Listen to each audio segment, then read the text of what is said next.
Over the past few episodes, we've had some amazing guests join us, and the advice they've shared has been so good. So we went back, pulled out some of the best moments, and put them all in one place. Here are some of the top pieces of advice from our guests. The real estate business, it's very challenging, but I think people, if you stay consistent and if you spend time learning and don't get a mentorship, one of the things that I wish I had done during my time was probably spend more time training, or shadowing or even joining a team. Anything that can help me grow would have been beneficial. I'll go slightly deep. You got to show up for yourself. We talk about in my team a lot, in my brokerage, the trust triangle, and it's based on authenticity, empathy, and logic. And a lot of people want to use logic for trust, but I like looking myself in the mirror. You got to show up for yourself. Like, are you being your authentic self? Are you being honest with yourself? If you're building a business, hey, is that really the best use of your time? If you're working on your budgeting, hey, is that really where you should spend your money? You got to show up for other people. You got to show up for your clients. You got to show up for your teammates. But at the end of the day, where I've seen the biggest change, right, especially with an Emory podcast, you got to show up for yourself. And a lot of times, that's the hardest person to show up for because you got to look yourself in the mirror. Real estate isn't as easy as you think it's going to be if you're deciding to get into it. So I would recommend, if someone's considering it, to talk to someone who's been doing it for a while and ask them to tell you the bad parts. It's not saying that I love it, even the bad parts, but it's certainly not as easy as it looks.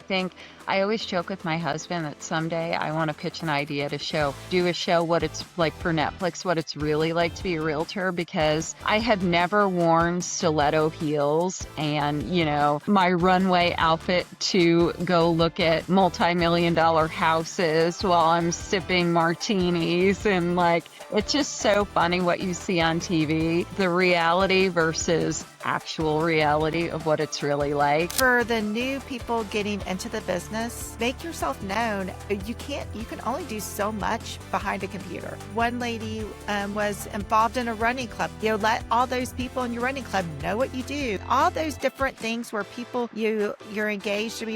Those were things that I've always done. People knew that I was selling real estate. But I think it's, as a newer person, letting your friends know, oh, this is what I'm doing now, really, because people like to work with people they know as well. They like to, they like that comfort. So I would say if you're an agent here and you're, a lot of times people are new to the business, I would say treat the business like a business. If you treat it just like a side hobby or something you just kind of do from time to time, it will be that. And what I mean by that is that, I have systems and tools and I have marketing, and I also leverage quite a bit. Sometimes I'm still talking to agents and they're TCing their own files, and that means being the transaction coordinator for their own files. And I'm like, I have not ever been a transaction coordinator for my own file. That sounds crazy to me that you're not thinking like a business owner, is what I tell people if I find out they're TCing their own files. And so I would say treat your business like a business, and with that, leverage when you can.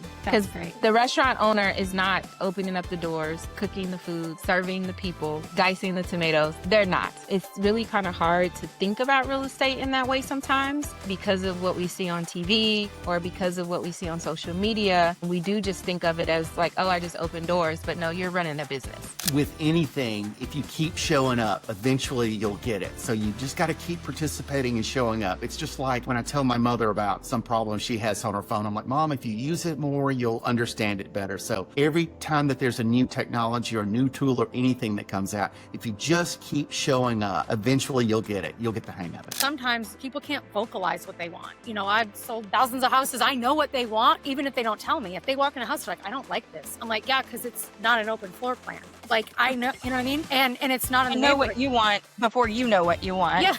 Because I'm listening. I'm listening to you. It's not a tool. It's usually an attitude. I'm lucky enough to have where very relational, probably picking up on that already quite easily, the way I talk, that I am supported, my family and I have been supported by my clients, right, for this long. And I've been really lucky, because I'm not that smart, by the way, that they come back, right? So I really, if we're honest, like you said, this works across a lot of different industries. We're in sales. We're in service for big ticket items. There's high stress involved. And so I realized, and the number one thing I have to show up for is realizing it's not about the house, it's about the people.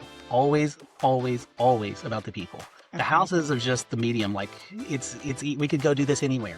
A lot of us are uniquely qualified to deal with large ticket purchases and create some clarity through those decisions. So we're confident in those decisions. And that's the one skill that, like you said, it never changes. You can always improve it. I'm still improving all the time on that, what that looks like with the marketplace, the tools we have access to, all those things. But it's always, always, always about the people. My next step is possibly learning how to relax a little more. I am trying to take one golf day per week, so working on my golf game. It's just fun getting out and interacting with people. Something that I never thought I would enjoy doing before, but I'm turning the corner a little bit, and it's just fun.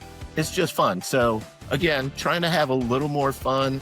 I've reached the point in my career where I don't have to beat the bushes 24/7. It's the business comes to me a little bit more. And so it's trying to relax and have fun a little bit more, but it's all because of the work that I put in up front. I just want to tell the audience to just dive in, do your best, put your best foot forward, but be honest.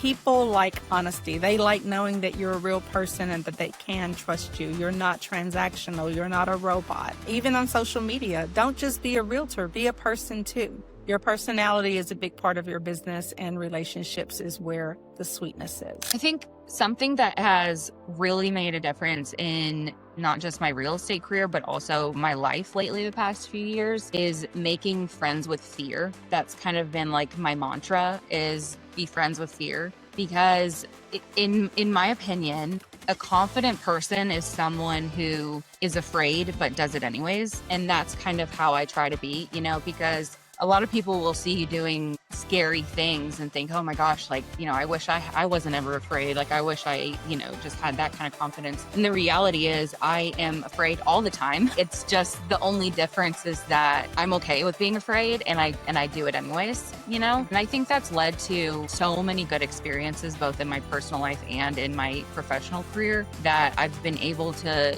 be like, okay, I'm terrified to do this, whatever it may be, whether it's, door knocking or calling up someone who I haven't spoken to in years or whatever it may be that just gives us normal anxiety. I think early on, I thought if I just showed up, that would translate to leads and I'm here. All right, I'm here and I don't talk to anybody. I think just showing up in a lot of respects, it's the first step. And so for me, showing up, honestly, as simple as going back to the 5 daily habits that the Ninja Selling book recommends. If I do those on a consistent basis, again, one, even if I haven't closed a deal, I feel much better personally. And I think that you're also creating an atmosphere that's positive around you, which is allowing others to just be like, think positive thoughts when they think about you. So then when real estate things come up at a party where you were not invited because you don't know the host, but there was a friend that you wrote a thank you to, and they're like,